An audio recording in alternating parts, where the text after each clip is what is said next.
Okay friends, இந்த கலைஞர் மகளிர் உரிமை தொகை திட்டம் பண்ணது பார்த்தீங்கன்னா 2023 செப்டம்பர் 15ஆம் தேதி இந்த திட்டம் தொடங்கப்பட்டது. ஸோ இந்த திட்டம் பார்த்தீங்கன்னா தொடங்கப்படும் போது இந்த திட்டத்திற்கு தகுதியான பெண்களின் வங்கி கணக்கில் இதுவரைக்கும் மாதந்தோறும் 1000 ரூபா செலுத்திட்டு வராங்க. ஸோ அதுக்கப்புறம் பார்த்தீங்கன்னா நிறைய பேர் தகுதியாக இருந்து இன்னும் அவங்களுடைய விண்ணப்பம் ஏற்கப்படாமல் இருக்க அவங்க இன்னும் காத்திருப்பு பட்டியலில் தான் இருக்காங்க. ஸோ அதனால் பார்த்தீங்கன்னா இந்த கலைஞர் மகளிர் உரிமை தொகை திட்டத்தில் நிறைய பேர் மனக்கவலையாக இருங்க. நாங்கள் தகுதியாக இருந்து இன்னும் எங்களுக்கு அமௌண்ட் கிடைக்காம இருக்குது. ஸோ நிறைய பேர் தகுதி இல்லாமல் இருந்து அவங்க இன்னும் அமௌண்ட் வாங்கிட்டு இருக்காங்கன்னு சொல்லிட்டு நிறைய பேர் மன வருத்தத்தில் இருக்காங்க. ஸோ கவலைப்பட தேவையில்லை. நீங்கள் இந்த திட்டத்திற்கு தகுதியானவராக இருந்தால் கண்டிப்பாட்டு நீங்கள் இந்த கூடிய சீக்கிரத்தில் இந்த திட்டத்தில் நீங்கள் இணைத்து கொள்ளப்படுவீங்க. ஸோ இந்த திட்டத்தில் பார்த்தீங்கன்னு சொன்னால் இதுவரைக்கும் பார்த்தீங்கன்னு சொன்னால் நிறைய பேர் இந்த திட்டத்தின் மூலம் பயன்பட்டுட்டு வராங்க. இந்த திட்டத்தின் மூலம் பார்த்தீங்கன்னா தமிழ்நாடு அரசு மக்களிடையே ஒரு நல்ல ஒரு வரவேற்பை இந்த திட்டத்தின் மூலம் பெற்றிருக்காங்க. ஆனால் ஒரு சில தவறுகளினால இன்னும் நிறைய பேருக்கு அமௌண்ட் வராமல் இருக்குது. இந்த திட்டத்தை பொறுத்தவரை 2023-2024 நிதியாண்டில் ரூபாய் 8123.83 கோடி நிதி 6 மாதத்தில் ஒதுக்கப்பட்டுள்ளது. இந்த தொகையில் சுமார் 1 கோடிக்கு அதிகமான மகளிர் உரிமை தொகை வழங்கப்பட்டுள்ளது. ஸோ இதன் மூலம் பார்த்தீங்கன்னா 1 கோடிக்கு அதிகமான மகளிருக்கு இந்த அமௌண்ட் 2023-2024 கொடுத்துருக்காங்க.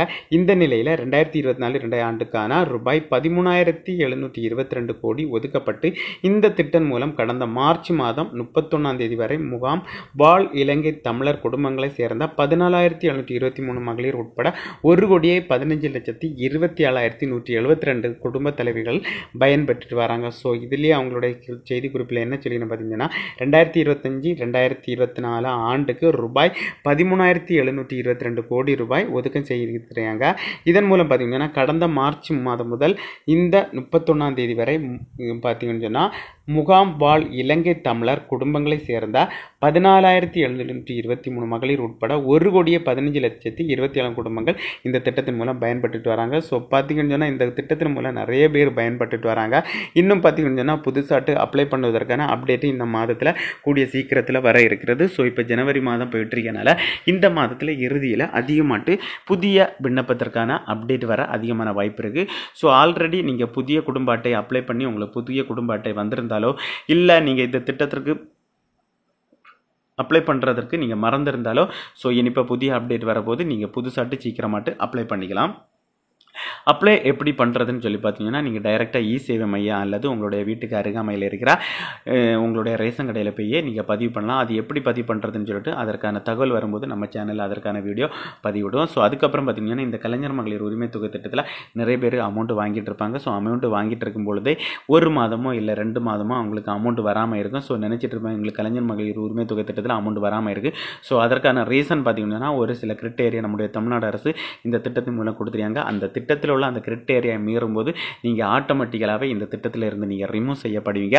ஸோ அப்படி நீங்கள் புதிய வாகனம் வாங்கியிருந்தாலும் சொந்த பயன்பாட்டிற்கு நீங்கள் ஒரு வருடத்திற்கு 3000க்கு மேலே யூனிட் கரண்ட் யூஸ் பண்ணியிருந்தாலும் உங்கள் வீட்டில் யாராவது கவர்மெண்ட் வேலையில் இருந்தாங்களோ ஸோ இல்லைன்னு சொல்லி பார்த்தீங்கன்னா உங்கள் வீட்டில் யாராவது இன்கம் டேக்ஸ் பே பண்ணுறது யாராவது இருந்தாங்களோ இருந்தோ அப்படி இருந்தால் கண்டிப்பாட்டு நீங்கள் இந்த திட்டத்திலேருந்து ரிமூவ் செய்யப்படுவீங்க. ஸோ ஒரு சில பேர் இந்த திட்டத்தை தொடங்கும்படும்போது அவங்களுக்கு வேலையோ இல்லை எந்த ஒரு யூனிட் அதிகமாக யூஸ் பண்ணியிருக்க மாட்டாங்க. இந்த திட்டம் தொடங்கின பிறகு பார்த்தீங்கன்னா இதில் நீங்கள் கரண்ட் அதிகமாக யூஸ் பண்ணிக்கலாம். இல்லை இன்கம் டேக்ஸு ஏதாவது லோன் எடுக்க வேண்டி நீங்கள் ஃபேக் கார்டு ஏதாவது ரெடி பண்ணி நீங்கள் கொடுத்துருக்கலாம். இல்லைன்னு சொல்லி பார்த்தீங்கன்னா நீங்கள் புதிய சொந்த பயன்பாட்டுக்கு வாகனம் எடுத்துருக்கலாம்.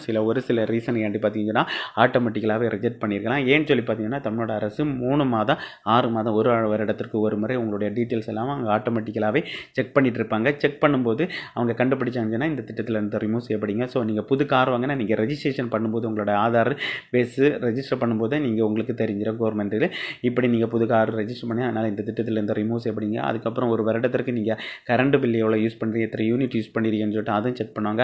அதே போல் பார்த்தீங்கன்னா நீங்கள் ஏதாவது புதுசாக லேண்ட் வாங்கி நீங்கள் அதை ரெஜிஸ்டர் பண்ணும்போது அது மூலம் மட்டும் அவங்களுக்கு தெரிஞ்சிடும். ஸோ இப்படி பல ரீசனை ஆண்டி உங்களுடைய இந்த திட்டத்தில் இருந்து அவங்க ரிமூவ் செய்யப்படுங்க. ஸோ இப்போ பார்த்தீங்கன்னா துணை முதலமைச்சர் பார்த்தீங்கன்னா உதயநிதி ஸ்டாலின் ஒரு செய்தி குறிப்பில் என்ன சொல்லி பார்த்தீங்கன்னா இந்த திட்டத்தில் பார்த்தீங்கன்னா இது வரைக்கும் பணம் வராமல் பெண்டிங்கில் இருக்கவங்களுக்கு இன்னும் ஓரிரு மாதத்தில் பார்த்தீங்கன்னா புதிய பயனாளிகளாட்டம் அவங்களை சேர்க்கப்பட்டு இந்த திட்டத்தில் மூலம் அவங்களுக்கு பணம் வழங்கப்படும் வழங்கப்படும் சொல்லிட்டு அவங்களுடைய செய்தி குறிப்பில் சொல்லியிருக்காங்க. ஸோ அதனால பார்த்தீங்கன்னா இந்த திட்டத்தில் யாருக்கு என்ன பணம் வரலன்னு சொல்லிட்டு நீங்கள் கவலைப்பட தேவையில்லை. இன்னும் உங்களை இந்த திட்டத்தில் சேர்க்கையில்லைன்னு சொல்லிட்டு நீங்கள் கவலைப்பட தேவையில்லை. கண்டிப்பாட்டு நீங்கள் தகுதியாக இருந்தால் இந்த திட்டத்தில் உடனடியாக சேர்ப்பாங்க. ஸோ அதுக்கப்புறம் பார்த்தீங்கன்னா நீங்கள் அப்ளை பண்ணியிருப்பீங்க, உங்களை அப்ளை பண்ணி உங்களுடைய விண்ணப்பம் ஏற்றுக்கொள்ளப்பட்டிருக்கேன். ஆனால் உங்களுடைய வங்கி கணக்கில் பணம் வராமல் இருக்கும். அதுக்கு ஒரே ஒரு ரீசன் என்னன்னு சொல்லி பார்த்தீங்கன்னா உங்களுடைய ஆதார் கார்டு வங்கி கணக்குடன் இணைஞ்சிருக்காது. இணையாமல் இருந்தால் மட்டும்தான் நீங்கள் இந்த திட்டத்தில் பார்த்தீங்கன்னா நீங்கள் தகுதியாக இருந்தாலும் உங்களுக்கு அமௌண்ட் வராமல் இருக்கும். ஸோ அதனால் உங்களுடைய ஆதார் கார்டோட உங்களோட வங்கி கணக்கு இணைஞ்சிருக்கா, நீங்கள் கொடுத்த வங்கி கணக்கு, அதாவது நீங்கள் இந்த கலைஞர் மகளிர் உரிமை தொகை திட்டத்தில் நீங்கள் விண்ணப்பம் பண்ணும்போது ஒரு வங்கி கணக்கு கொடுத்துருப்பீங்க, அந்த வங்கி கணக்குடன் உங்களுடைய ஆதார் கார்டு இணைஞ்சிருக்கான்னு சொல்லிட்டு ஒன்ஸு நீங்கள் பேங்க்கில் போய் செக் பண்ணிக்கலாம். சம்டைம் அப்படி இணையாமல் இருந்தால் நீங்கள் கண்டிப்பாக உங்களுடைய வங்கி கணக்குடன் உங்களுடைய ஆதார் கார்டை நீங்கள் சீடிங் பண்ணிடுங்க ஃப்ரெண்ட்ஸ்.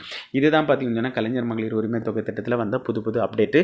ஸோ அதுக்கப்புறம் பார்த்தீங்கன்னா புதிய ரேஷன் கார்டுக்கு நிறைய பேர் அப்ளை பண்ணியிருந்தாங்க. அவங்களுக்கு நிறைய பேர் மோஸ்ட்லி கொடுத்து முடிச்சுட்டு இப்போவும் கொடுத்துட்டீங்க. அப்படி புதிய ரேஷன் கார்டு கொடுத்தவங்களாம் நீங்களும் புதுசாக விண்ணப்பம் பண்ணலாம். விண்ணப்பம் பண்ணி உங்களுக்கான அமௌண்ட்டை நீங்கள் தகுதியாக இருந்தால் கிடைக்கும். ஸோ அதுக்கப்புறம் பார்த்தீங்கன்னா இந்த திட்டத்தில் விண்ணப்பம் பண்ண மறந்தவங்களும் இந்த திட்டத்தில் இனி புதுசாக அப்ளை பண்ணும்போது நீங்களாம் பண்ணிக்கலாம்னு சொல்லிட்டு நம்முடைய தமிழ்நாடு அரசு சொல்லியிருக்காங்க. ஸோ இன்னும் பார்த்தீங்கன்னு சொன்னால் இனி இது வருது, உள்ளாட்சி தேர்தல் வரப்போகுது. ஸோ அதனால் பார்த்தீங்கன்னா இந்த கலைஞர் மகளிர் உரிமை தொகை திட்டத்தில் இப்போ 1000 ரூபா கொடுத்துருக்காங்க. இதை பார்த்தீங்கன்னு சொன்னால் 1500 லாட்டு 2000 ஆட்டு கூட்டுவதற்கு அதிகமாக வாய்ப்பு இருப்பதாட்டு ஒரு சில தகவல்கள் வெளியாகி உள்ளது. ஸோ அதனால் பார்த்தீங்கன்னா இந்த கலைஞர் மகளிர் உரிமை தொகை திட்டம் தமிழ்நாட்டு மக்களுக்கு கிடைத்த ஒரு முக்கியமான திட்டம். அதுவும் பார்த்தீங்கன்னா பொறுத்தவரை மகளிருக்கான ஒரு முக்கியமான திட்டம். இப்போ மத்திய அரசில் பார்த்தீங்கன்னா PM கிசான் திட்டம் இருக்குது. அது பார்த்தீங்கன்னா விவசாயிகளிடையே ரொம்ப வரவேற்பு பெற்றது. அதே போல் பார்த்தீங்கன்னா தமிழ்நாட்டில் இப்போ இந்த கலைஞர் மகளிர் உரிமை தொகை திட்டம் மக்களிடையே மிகவும் வரவேற்பு பெற்று வருகிறது. ஸோ அதனால் பார்த்தீங்கன்னா இந்த கலைஞர் மகளிர் உரிமை தொகை திட்டத்தில் இன்னும் அப்ளை பண்ணாமல் இருந்தால் கண்டிப்பாக அப்ளை பண்ணுங்கள், அதற்கான பலன் உங்களுக்கு கிடைக்கும். ஸோ இதே போல் பார்த்தீங்கன்னா கலைஞர் மகளிர் உரிமை எந்த ஒரு எக்ஸ்க்ளூசிவ் அப்டேட் இருந்தாலும் நம்ம சேனலில் தொடர்ந்து அதற்கான வீடியோ வந்துருக்கு. ஸோ அதனால் நம்ம சேனல் நீங்கள் என்ன ஃபாலோ பண்ணலைன்னு சொன்னால் கண்டிப்பாக பண்ணிடுங்க. ஸோ அதே போல் இந்த வீடியோவில் உங்களுக்கு ஏதாவது டவுட் இருந்தால் நீங்கள் கமெண்ட் செக்ஷனில் கமெண்ட் பண்ணுங்கள். நான் அதுக்கு செப்பரேட்டாக ஒவ்வொரு கமெண்ட்டுக்கும் அதற்கான பதிலாட்டு நான் கண்டிப்பாக ஒவ்வொரு வீடியோட்டு பதிவிடுவேன். ஸோ அதனால் இல்லை இன்ஸ்டாகிராமில் கேட்டாலும் சரி, இல்லை கமெண்ட் செக்ஷனில் கேட்டாலும் ஓகே தான். ஸோ அதே போல் பார்த்தீங்கன்னா இந்த கலைஞர் மகளிர் உரிமை எந்த ஒரு டீட்டெயில்ஸ் வேணும்னு சொன்னாலும் கமெண்ட் பண்ணுங்கள், நான் கண்டிப்பாக ரிப்ளை பண்ணுறேன். இதே மாதிரி இன்னொரு நல்ல ஒரு வீடியோவில் சந்திக்கும் வரை உங்களிடமிருந்து விடைபெறுவது உங்கள் பிரபின். ஓகே ஃப்ரெண்ட்ஸ், இதே போல் கலைஞர் மகளிர் உரிமை தொகை திட்டத்தை போல் இன்னும் பார்த்தீங்கன்னா நிறைய வீடியோ நான் போடலாம்னு இருக்கேன். அதாவது பார்த்தீங்கன்னு சொன்னால் உங்களுக்கு இந்த PSL சம்மந்தமாட்ட வீடியோ, அதே போல் ஆதார் கார்டு இதே பேஸ் பண்ணி தான் நான் வீடியோ போட்டுட்ருக்கேன். ஸோ உங்களுக்கு ஏதாவது சம்மந்தமாட்டு உங்களுக்கு டவுட் இருந்தாலும் வீடியோ போடணும்னு சொன்னாலும் நீங்கள் கமெண்ட் செக்ஷனில் கமெண்ட் பண்ணுங்கள், நான் கண்டிப்பாக அது சம்மந்தமாட்டு உங்களுக்கு வீடியோ போடுவேன் ஃப்ரெண்ட்ஸ். ஓகே ஃப்ரெண்ட்ஸ், நம்ம சேனலை தொடர்ந்து ஃபாலோ பண்ணுங்கள், தொடர்ந்து நமக்கு சப்போர்ட் பண்ணுங்கள். Okay friends, thank you.